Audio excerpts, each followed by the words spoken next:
Hi friends, आप सभी का स्वागत है सिविल सर्विसेज का अड्डा में। आज हम लोग जो हमारा टेस्ट सीरीज फर्स्ट था, ठीक है, जो हम लोग बीपीएससी सीडीपीओ के लिए जो टेस्ट सीरीज लाए थे, रुक्मणी पब्लिकेशन का एक टेस्ट सीरीज था, ठीक है, उसका फर्स्ट पार्ट मैंने अपलोड कर दिया है, ठीक है। क्योंकि उस सेशन में पूरे के पूरे 150 क्वेश्चन नहीं हो पाए, टाइम काफ़ी ज़्यादा लग रहा था, ठीक है। तो उसका जो बचा हुआ क्वेश्चन है, यानी 70 से 65 क्वेश्चन आसपास है, ठीक है, 65 से 70 क्वेश्चन बचे हुए हैं, तो वो ये सेकंड सेशन में मैं कंप्लीट कर दूंगा, ठीक है। और आगे से बाकी टेस्ट सीरीज आते रहेंगे, ठीक है। तो this is the test series for BPSC CDPO preparation, ठीक है। Anyone who is going to prepare for BPSC CDPO, ठीक है, आप उन्हें ये सेशन शेयर कर सकते हैं, अपने फ्रेंड सर्कल में शेयर कर सकते हैं, ठीक है। आइए देखते हैं क्या क्वेश्चन है और आपने कितना स्कोर किया है।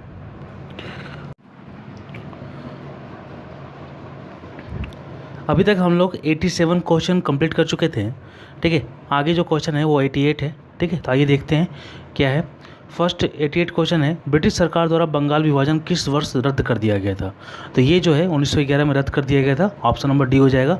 नेक्स्ट है, निम्नलिखित में से किसने अंग्रेजी के माध्यम से शिक्षा की वकालत की है? हमारे पास ऑप्शन है ईश्वर चंद्र विद्यासागर, रामकृष्ण परमहंस, दयानंद सरस्वती, राजा राम मोहन राय और ऑप्शन ई, ठीक है। तो यहाँ पर जो ऑप्शन हो जाएगा वो हमारा राजा राम मोहन राय हो जाएगा। राजा राम मोहन राय ने अंग्रेजी के माध्यम से शिक्षा की वकालत की थी, ठीक है। और इन्होंने 1815 में आत्मीय सभा और 1828 में क्या बोलते हैं, ब्रह्म समाज की स्थापना की थी, ठीक है। चलिए नेक्स्ट देख लेते हैं। निम्नलिखित में से कौन 19वीं शताब्दी में विधवा पुनर्विवाह के आंदोलन से संबंधित था? ठीक है, तो कौन था? ये थे ईश्वर चंद्र विद्यासागर और इनका संबंध बंगाल से था, ठीक है। और ये इन्होंने विधवा पुनर्विवाह आंदोलन से काफ़ी ज़्यादा, मतलब इन विधवा पुनर्विवाह के लिए इन्होंने काफ़ी एफर्ट लगाया था, ठीक है। ऑप्शन नंबर बी हो जाएगा हमारा। 91 क्या बोल रहा है, निम्नलिखित में से कौन गवर्नर जनरल अरबी, फारसी एवं बंगाली भाषा का जानकार था? ठीक है, तो हमारे जो वारेन हॉस्टिंग साहब थे, ठीक है, उनको ये तीनों भाषा काफ़ी अच्छे से आती थी, ठीक है। ऑप्शन नंबर हमारा बी हो जाएगा, ठीक है। चलिए नेक्स्ट क्या है, भारत सरकार का संवैधानिक अध्यक्ष कौन होता है? तो भारत सरकार का जो संवैधानिक अध्यक्ष होता है वो हमारा राष्ट्रपति होता है, ठीक है। Option number D. नेक्स्ट है हमारा, मौलिक अधिकारों की अवधारणा किस देश के संविधान से ग्रहण की गई है? तो फंडामेंटल राइट यानी मौलिक अधिकार ये अमेरिका से लिया गया, ऑप्शन नंबर डी हो जाएगा, ठीक है। चलिए इसके अलावा 94 जो है, प्रस्तावना भारतीय संविधान का परिचय पत्र है। दोस्तों आप लोग ध्यान रखिएगा, अगर आप हिस्ट्री पढ़ रहे हो और आप पॉलिटी पढ़ रहे हो, अगर आपको कहीं भी कुछ स्टेटमेंट मिलता है, ठीक है, चाहे वो चंद्रशेखर आज़ाद का स्टेटमेंट हो, चाहे वो लाला लाजपत राय का स्टेटमेंट हो, चाहे वो नेहरू का स्टेटमेंट हो, या फिर पॉलिटी में किसी का स्टेटमेंट हो, ठीक है, वो स्टेटमेंट आप लोगों को याद करना ही पड़ेगा, क्योंकि क्वेश्चन उससे बनते ही हैं, ठीक है। उसका एक एग्जांपल आप यहाँ पर देख सकते हो। एक स्टेटमेंट ही पूछा जा रहा है कि प्रस्तावना भारतीय संविधान का परिचय पत्र है, यह कथन किसका है? तो ये हमारे एन ए पालकीवाला का कथन है, ऑप्शन नंबर ए हो जाएगा, ठीक है। नेक्स्ट क्या है, किस अधिनियम के तहत प्रांतों में विद्युत शासन प्रणाली लाई गई थी? तो प्रांतों में जो विद्युत शासन प्रणाली लाई गई थी, ये मॉन्टेग्यू चैम्सफोर्ड रिफॉर्म्स 1919 का भारतीय परिषद अधिनियम के द्वारा लाई गई थी, और इसे ख़त्म कर दिया गया था 1935 का अधिनियम से, ठीक है। 1935 का अधिनियम से द्वैत शासन को प्रांतों से हटाकर मतलब केंद्र में लगा दिया गया था, ठीक है। तो फिलहाल यहाँ पर प्रांतों की बात की जा रही है, तो ऑप्शन नंबर डी हो जाएगा। नेक्स्ट क्या है, 96 10वीं अनुसूची यानी 10th शेड्यूल जो है, ठीक है, ये कॉन्स्टिट्यूशन में किस कॉन्स्टिट्यूशनल अमेंडमेंट के तहत जोड़ी गई थी, किस संविधान संशोधन के तहत जोड़ा गया था? तो ये जो जोड़ा गया था 10th शेड्यूल, ठीक है, ये 52 संशोधन 1985 के द्वारा जोड़ा गया था, ठीक है। ऑप्शन नंबर ए हो जाएगा। नेक्स्ट क्या है, इनमें से कौन सा आर्टिकल, अनुच्छेद राज्यों को नागरिकों के बीच विभेद करने से रोकता है, यानी भेदभाव करने से रोकता है? तो वो हमारा 15 का 1 हो जाएगा, ऑप्शन नंबर ए, ठीक है। चलिए 15 के 2 का मतलब क्या होता है? 15(2) के अनुसार बोर्ड नागरिक, ठीक है, केवल धर्म, मूलवंश, जाति, लिंग, जन्म स्थान या इनमें से किसी के आधार पर सार्वजनिक स्थानों में प्रवेश पूर्णतः या अंशतः राजनीति से पोषित स्थानों के उपयोग के संबंध में किसी शर्त के अधीन नहीं होगा, ठीक है। 15(3) क्या बोलता है कि अनुच्छेद 15 की कोई बात राज्य को स्त्रियों और बालकों के लिए कोई विशेष उपबंध से नहीं रोकेगी। 15(4) क्या बोलता है, अनुच्छेद 15 की कोई बात राज्य को सामाजिक और शैक्षणिक दृष्टि से पिछड़े हुए नागरिकों के किन्हीं वर्गों की उन्नति के लिए या अनुसूचित जातियों और अनुसूचित जनजातियों के लिए कोई विशेष उपबंध करने से नहीं रोकेगी।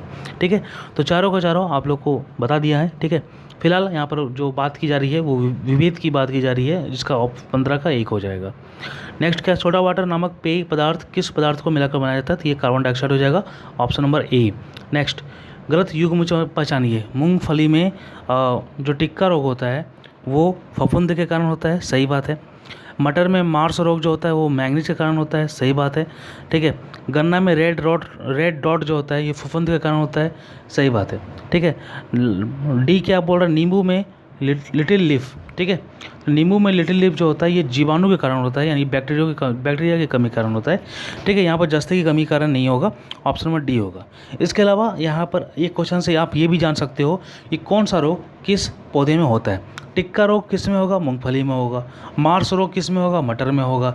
रेड डॉट किस में होगा? गन्ना में होगा। और लिटिल लीफ किस में होगा? नींबू में होगा। यानी यहाँ से आपको ऐसे भी क्वेश्चन घुमा के दिया जा सकता है। अगर आप टेस्ट से सॉल्व कर रहे हो तो हर एंगल से क्वेश्चन को देखो। ठीक है, चलिए नेक्स्ट क्या है, थनैला रोग किसके कारण होता है? थनैला रोग जो बोलते हैं इसको हम लोग स्तन शोथ रोग भी बोलते हैं, इंग्लिश में बोलते हैं मैस्लिटिस रोग बोलते हैं। ठीक है, ये जीवाणु कारण होता है। ठीक है, ऑप्शन नंबर ए हो जाएगा। नेक्स्ट क्या है, विषैले प्रभाव को दूर करने वाली औषधियों को क्या बोलते हैं? तो विषैले प्रभाव को दूर करने के लिए हम लोग एंटीडोट यूज करते हैं, ऑप्शन नंबर ए हो जाएगा। नेक्स्ट है, भारत में सबसे ज़्यादा प्रतिशत किस प्रकार की जोत की है? काफ़ी कॉमन क्वेश्चन है। ठीक है, ये सीमांत जोत होगा। भारत में सीमांत जोत की अधिकता काफ़ी ज़्यादा है। ठीक है, ऑप्शन नंबर ए हो जाएगा।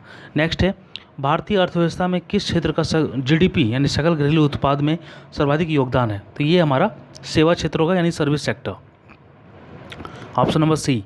नेक्स्ट है 104, संपदा कर। ठीक है, संपदा कर पहली बार भारत में कब लागू किया गया था? तो ये 1957 को लागू किया गया था।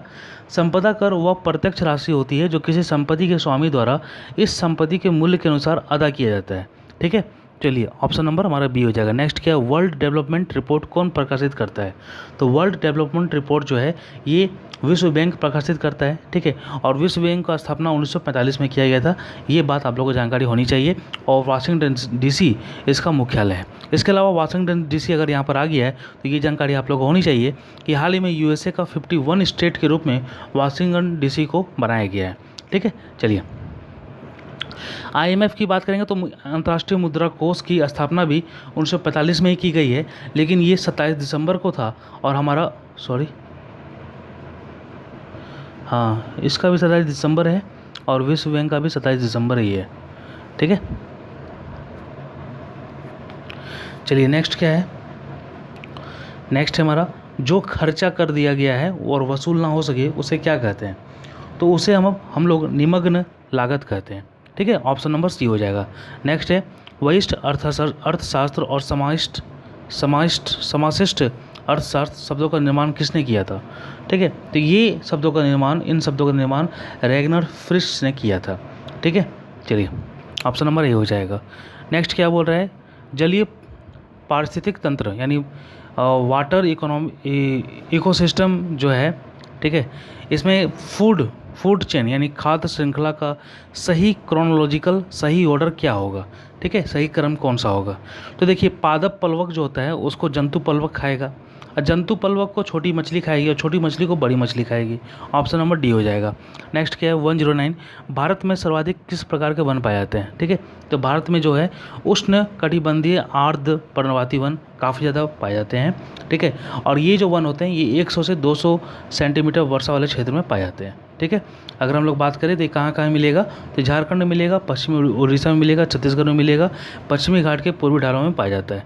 ठीक है, कौन कौन वृक्ष हैं इस प्रकार के वनों को? तो सागवान है, बांस है, साल है, शीशम है, चंदन है, कुसुम है, सहतूत है। ठीक है, चलिए नेक्स्ट देखते हैं, निम्न हाथी रिजर्व में से उड़ीसा में कौन सा स्थित नहीं है? तो ये देखिए उड़ीसा में कौन कौन सा स्थित नहीं है। संबलपुर स्थित है, ठीक है, वैतरणी स्थित है, मयूरभंज स्थित है, लेकिन मयूर झरना ये स्थित नहीं है। ठीक है, ऑप्शन नंबर सी हो जाएगा। नेक्स्ट क्या, गंगा डॉल्फिन जो कि भारत का राष्ट्रीय जलीय जीव है, इसे भारत का राष्ट्रीय जलीय जीव कब घोषित किया गया था? तो इसे भारत का राष्ट्रीय जलीय जीव 5 अक्टूबर 2009 को घोषित किया गया था। ऑप्शन नंबर हम ए हो जाएगा। ठीक है, चलिए 112 है, विश्व आर्द्र भूमि दिवस यानी वर्ल्ड वेटलैंड डे कब मनाया जाता है? तो ये 2 फरवरी को मनाया जाता है। ऑप्शन नंबर बी हो जाएगा। ठीक है, आपको इस ईयर का थीम क्या था ये आप लोग बताओ कमेंट सेक्शन में। नीचे सूची दिया गया, सूची को मैच करना है। एक तरफ उपकरण है, दूसरी तरफ मापन की गई राशि है। ठीक है, यानी कौन सा मतलब फिजिकल क्वांटिटी ये मेजर करता है और ये कौन सा डिवाइस है आप लोगों को मैच करना है। आमीटर जो है ये करंट को मेजर करता है यानी धारा हो जाएगा। ऑप्शन 3 हो जाएगा, 1 और 3। हाइग्रोमीटर जो है ये हमारा क्या बोलते हैं ह्यूमिडिटी को मेजर करता है। ऑप्शन नंबर 4 हो जाएगा। ठीक है, ऑप्शन सी जो है स्प्रिंग तुला, ठीक है, ये भार को मेजर करता है। और ठीक है, ये हमारा मतलब वेट को मेजर करता है। ऑप्शन नंबर 2 हो जाएगा। और डी जो बैरोमीटर है ये हमारा दाब हो जाएगा। ठीक है, इस प्रकार हम लोग अगर अरेंज करेंगे तो ऑप्शन डी हो जाएगा हमारा। नेक्स्ट क्या है, सूची है। ठीक है, लैक्टोबैसिलस हमारा दही बनाने में यूज होता है। राइजोबियम हमारा नाइट्रोजन फिक्सेशन में यूज होता है। ईस्ट जो है हमारा ये हमारा क्या बोलते हैं अल्कोहल प्रोडक्शन में यूज होता है। और एस्परजिलस जो है साइट्रिक अम्ल प्रोडक्शन में यूज होता है। ठीक है, ऑप्शन नंबर हमारा कौन हो जाएगा? अगर ऐसे मैच करेंगे तो हमारा डी हो जाएगा। ठीक है, चलिए नेक्स्ट देख लेते हैं। 5 मार्च 2020 को इसरो ने geo imaging satellite GSAT first launch करने की घोषणा की थी। ठीक है, ऐसा इसमें बोला जा रहा है। और जीसैट का जो वजन है वो 1275 किलोग्राम का है। ठीक है, तो यहाँ पर जो ऑप्शन है वो सही है, पहला वाला, जो 5 मार्च 2020 को ऐसा घोषणा किया गया था। लेकिन इसका जो वजन है वो 2275 है, ना कि 1275। ठीक है, ऑप्शन नंबर केवल 1 सही होगा, इसलिए ऑप्शन नंबर ए हो जाएगा हमारा। भारत का पहला प्रोटीन दिवस कब मनाया गया था? जो पहला प्रोटीन दिवस मनाया गया था ये हमारा 27 फरवरी को मनाया गया था। ठीक है, और वर्ष 2021 को जो राष्ट्रीय प्रोटीन दिवस का जो विषय है वो है पॉपरिंग विथ प्लांट प्रोटीन। ठीक है, चलिए आप लोग को थीम याद करना जरूरी है। फिलहाल यहाँ पर 27 फरवरी को आंसर होगा। ठीक है, नेक्स्ट क्या, भारत ने किस देश के साथ ईयर ऑफ एनवायरनमेंट लॉन्च किया है? आपको पता होगा कि एनवायरनमेंट से रिलेटेड बहुत सारे जो एग्रीमेंट वगैरह जो हैं वो फ्रांस के साथ इंडिया ने किया है। ठीक है, तो इसलिए हमारा फिलहाल ऑप्शन नंबर डी हो जाएगा। ठीक है, फ्रांस के साथ। 18 क्या बोल रहा है, भारतीय लघु उद्योग विकास बैंक यानी सिडबी ने ट्रांस यूनियन सिविल के सहयोग से एमएसएमई के लिए किस नाम से एक नॉलेज पोर्टल लॉन्च किया है? तो वो जो है एमएसएमई सक्षम है। क्या है? एमएसएमई सक्षम। ठीक है, ऑप्शन नंबर डी हो जाएगा। नेक्स्ट क्या है, निम्नलिखित में से किसने विद्यार्थी विज्ञान मंथन 2020-21 लॉन्च किया है? देखिए, अगर आप नहीं पढ़ोगे, अगर तुक्का लगाओगे तो आप इसमें क्या लगा दोगे, रमेश पोखरियाल काहे भाई, तो वो एजुकेशन मिनिस्टर है। लेकिन ऐसा बात नहीं है। ठीक है, विद्यार्थी विज्ञान मंथन जो है इसको लॉन्च डॉक्टर हर्षवर्धन ने किया था। ठीक है, ऑप्शन नंबर ए हो जाएगा। तो ये सब चीज़ें आप लोगों को जानकारी होनी चाहिए, कुछ अल्टर चीज़ें पूछा जाता है। 120 क्या है, विश्व संस्कृत दिवस 2020 किस तिथि को मनाया गया? ये 3 अगस्त को मनाया जाता है। 120 का हमारा सी हो जाएगा। 3 अगस्त को मनाया जाता है विश्व संस्कृत दिवस। नेक्स्ट क्या है, ओला द्वारा शुरू किए गए ओला कॉर्पोरेट उद्यम गतिशीलता समाधान में कौन सा देश शामिल नहीं है? इसमें कनाडा शामिल नहीं है। 121 का ए हो जाएगा। ठीक है, चलिए नेक्स्ट क्या है, श्रम पर संसदीय समिति की सिफारिश के अनुसार किसी कर्मचारी को उसके रोजगार की समाप्ति पर देय ग्रेचुइटी के लिए न्यूनतम पात्रता की अवधि कितनी है? यानी 1 साल तक अगर कोई मतलब कर्मचारी काम करता है तो उसको जो भी ग्रेचुइटी मिलना चाहिए, ठीक है, वो मिलेगा। लेकिन 1 साल उसका ड्यूटी होना चाहिए। ऑप्शन नंबर ए हो जाएगा। नेक्स्ट क्या है, हाल ही में चर्चा में रहा विश्व का सबसे बड़ा शरणार्थी कैंप अल होई, ये कहाँ पर है? तो ये हमारा सीरिया में है। 123 का बी हो जाएगा। ठीक है, चलिए नेक्स्ट क्या है, माणिक्यला राव का निधन हो गया, वो कौन थे? ठीक है, तो वो कौन थे जी? वो जो थे, ठीक है, वो हमारे राजनीतिज्ञ थे। ऑप्शन नंबर बी हो जाएगा, पॉलिटिशियन थे। नेक्स्ट है हमारा, कला विज्ञान और प्रौद्योगिकी के बीच बाधाओं को दूर करने के लिए पहले कदम के रूप में निम्नलिखित में से किस संस्थान ने अंग्रेजी साहित्य में एमए कार्यक्रम शुरू किया है? ठीक है, तो ये शुरू किया है एनआईटी त्रिची ने। ऑप्शन नंबर बी हो जाएगा। जापान में आज के दिन 6 अगस्त किस वर्ष को हिरोशिमा पर परमाणु बम लिटिल बॉय लॉन्च किया गया था? तो 6 अगस्त को जो लॉन्च किया गया था उस बम का नाम था लिटिल बॉय, और ये जो लॉन्च किया गया था 6 अगस्त 1945 को लॉन्च किया गया था। ठीक है, चलिए इसके बाद 9 अगस्त 1945 को जो लॉन्च किया गया था वो उस बम का नाम था फैटमैन। ठीक है, तो नागासाकी को 9 से 9 अगस्त 1945 और फैटमैन उस बम का नाम था। नेक्स्ट क्या है, a history of India's covert operations नामक पुस्तक किसने लिखा है? तो ये यतीश यादव ने लिखा है। ऑप्शन नंबर डी हो जाएगा। नेक्स्ट क्या है? मुकेश अंबानी की अगुवाई वाली रिलायंस इंडस्ट्रीज़ की फ्यूचर ब्रांड इंडेक्स 2020 में क्या रैंक है? तो ये दूसरी रैंक है। ऑप्शन नंबर बी हो जाएगा। नेक्स्ट है अद्भुत अयोध्या पुस्तक किसने लिखी है जो अयोध्या के इतिहास पर प्रकाश डालेगी? तो ये नीना राय ने लिखी है। ऑप्शन नंबर डी हो जाएगा। नेक्स्ट 130 प्रख्यात व्यक्तित्व सर्ली एंड ग्रेव का हाल ही में निधन हो गया है। वो किस रूप में प्रसिद्धि थी? तो वे उपन्यासकार के रूप में प्रसिद्ध थी। ठीक है, सर्ली एंड ग्रेव। ठीक है, नेक्स्ट क्या है? दिल्ली इलेक्ट्रिक वाहन नीति का लक्ष्य 2024 तक राजधानी शहर में कितने प्रतिशत इलेक्ट्रिक वाहनों का संचालन करने का है? तो ये 25% होगा। ऑप्शन नंबर डी हो जाएगा। नेक्स्ट है हमारा भारत का पहला समुद्र के अंदर बनने वाला टनल किस शहर में बनाया जा रहा है? तो ये हमारा मुंबई होगा। ऑप्शन नंबर सी होगा। नेक्स्ट है एसएसएम में गुजरने वाले कण के लिए वेग को विस्थापन के मुकाबले में आलेखित किया जाता है। वक्र कैसा होगा? तो वक्र जो होगा वो दीर्घवृत्त होगा, दीर्घवृत्त होगा। ठीक है, ऑप्शन नंबर ए हो जाएगा।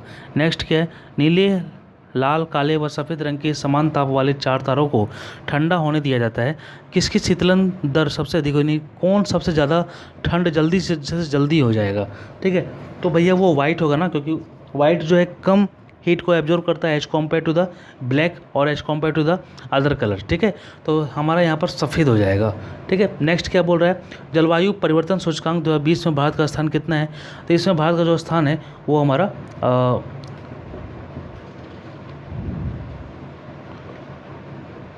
90 है। ठीक है, ऑप्शन बी हो जाएगा, 90 है। लेकिन ये अगर 2021 का पूछे तो वो 10वां स्थान है। ठीक है, इसे कौन, इस सूचकांक को, इस इंडेक्स को कौन रिलीज करता है? तो न्यू क्लाइमेट इंस्टीट्यूट और क्लाइमेट एक्शन नेटवर्क के द्वारा, ठीक है, इसको लॉन्च किया जा रहा है। आधार क्या क्या है? ग्रीन हाउस गैस उत्सर्जन, नवीकरणीय ऊर्जा, जलवायु नीति और ऊर्जा उपयोग। ठीक है, नेक्स्ट क्या बोल रहे हैं? 2020 का रसायन विज्ञान का नोबेल पुरस्कार किसको प्राप्त हुआ है? तो जेनिफर डोडोना को मिला है। ऑप्शन नंबर ए हो जाएगा। 137 क्या बोल रहा है? विक्रम साराभाई बेमेल पूछ रहा है, यानी कौन मैचिंग सही नहीं है। तो विक्रम साराभाई अंतरिक्ष केंद्र जो है यह अहमदाबाद में है, यही तो गलत है भाई। इसरो का मुख्यालय बेंगलुरु सही है। उपग्रह प्रक्षेपण केंद्र श्रीहरिकोटा। राष्ट्रीय सुदूर संवेदन अभिकरण ये हैदराबाद। ठीक है, ऑप्शन नंबर ए हमारा गलत है। नेक्स्ट क्या बोल रहा है? वायुमंडल में ओजोन की उपस्थिति महत्वपूर्ण है क्योंकि यह सोख लेता है। ठीक है, तो क्या सोख लेता है? ठीक है, जो ऑप्शन दिया गया है ये जो है पराबैंगनी सी और अंशतः यूवी बी को अवशोषित करता है। ठीक है, तो पराबैंगनी बी हो जाएगा। ठीक है, और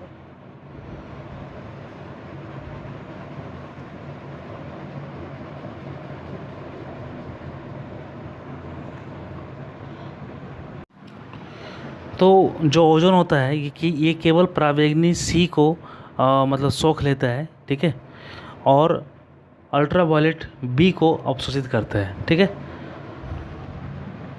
तो ऑप्शन हमारा यहाँ पर कोई है नहीं, ऑप्शन नंबर ई हो जाएगा। नेक्स्ट क्या बोल रहा है? AR2770 क्या है जो हाल ही में काफ़ी चर्चा में रहा है?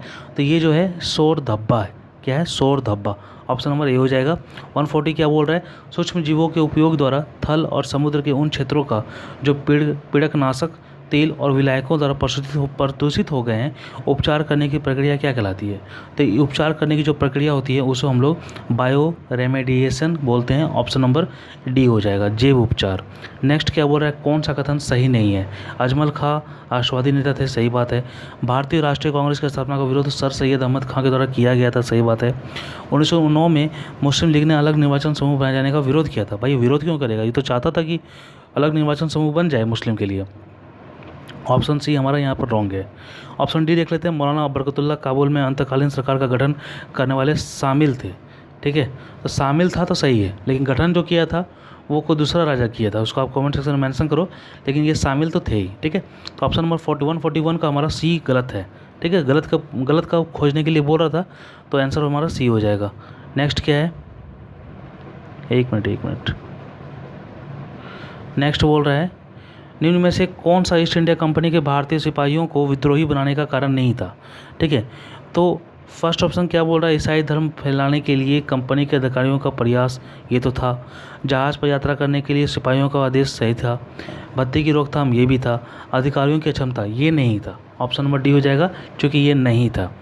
नील विद्रोह किसके बारे में था। तो नील विद्रोह जो है ये हमारा रैयत नील की खेती नहीं करना चाह रहे थे तथा उनसे एक अमान्य मूल्य पर ज़बरदस्ती खेती कराई जा रही थी। तो ऑप्शन नंबर सी हो जाएगा यहाँ पर, ठीक है। ये काफ़ी अच्छे से यहाँ पर मतलब बता रहा है, ठीक है।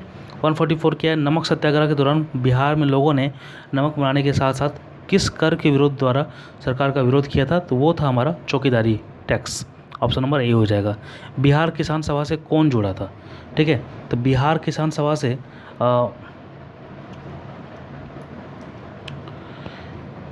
बिहार किसान सभा से स्वामी सजानंद, कार्यानंद शर्मा, राहुल सांकृत्यान और यदुनंदन शर्मा आदि सभी लोग जुड़े हुए थे। चारों के चारों लोग बिहार किसान सभा से जुड़े थे, ठीक है। तो ऑप्शन नंबर ई हो जाएगा। नेक्स्ट क्या बोल रहा है, भारत छोड़ो आंदोलन के दौरान 1 मिनट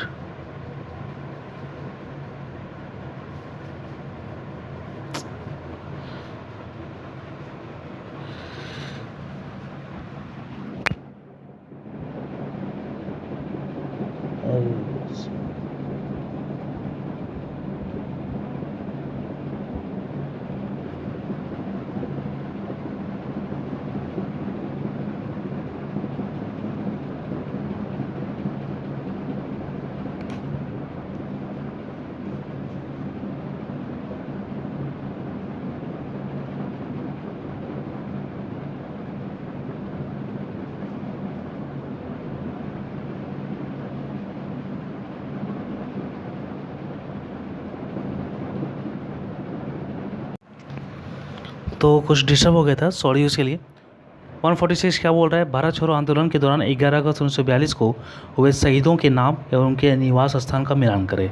ठीक है, जगपति कुमार जो था ये औरंगाबाद से था, यानी वो A का 3। रामानंद सिंह जो था ये हमारा पटना का था, रामानंद सिंह।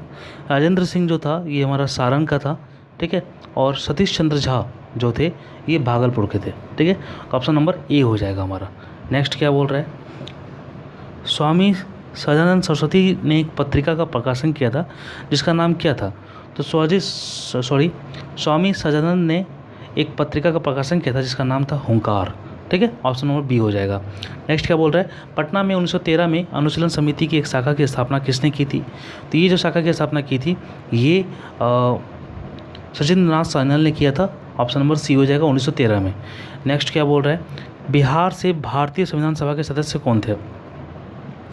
तो बिहार से भारतीय संविधान सभा के जो सदस्य थे, ठीक है, इसमें A.N. सिन्हा थे, ठीक है। राजेंद्र प्रसाद से जगजीवन राम थे, श्यामनंदन प्रसाद मिश्र था, ठीक है। चारों के चारों थे। ऑप्शन नंबर हमारा A.N. सिन्हा, राजेंद्र प्रसाद, जगजीवन राम, श्यामनंदन प्रसाद मिश्र, ठीक है। तो ऑप्शन नंबर ई हो जाएगा। 150 क्या बोल रहा है, लास्ट क्वेश्चन, 1857 की क्रांति के दौरान बिहार में क्रांतिकारियों का नेता कौन था? तो बाबू कुंवर सिंह था। ये इस बार के 66 बीपीएससी में आ भी चुका है, ठीक है। ऑप्शन नंबर बी हमारा सही है। इस प्रकार फ्रेंड्स हमारा 150 क्वेश्चन कंप्लीट हो गया है।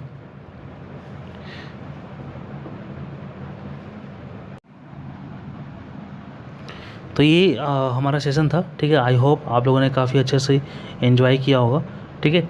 इस प्रकार के लगातार टेस्ट सीरीज आएंगे, पूरा का पूरा सेशन 15 का 15 टेस्ट सीरीज में कंप्लीट करूँगा, ठीक है, ताकि काफ़ी अच्छे से आप लोग को मतलब ये मिल जाए। दूसरी बात है, अगर आपको PDF चाहिए और विथ एक्सप्लेनेशन अगर PDF चाहिए तो ये आपको हमारे टेलीग्राम चैनल सिविल सर्विसेज का अड्डा है, वहाँ पर आपको मिल जाएगा। आप वहाँ पर जो भी कुछ चाहिए तो आप कमेंट कर सकते हो। थैंक्स।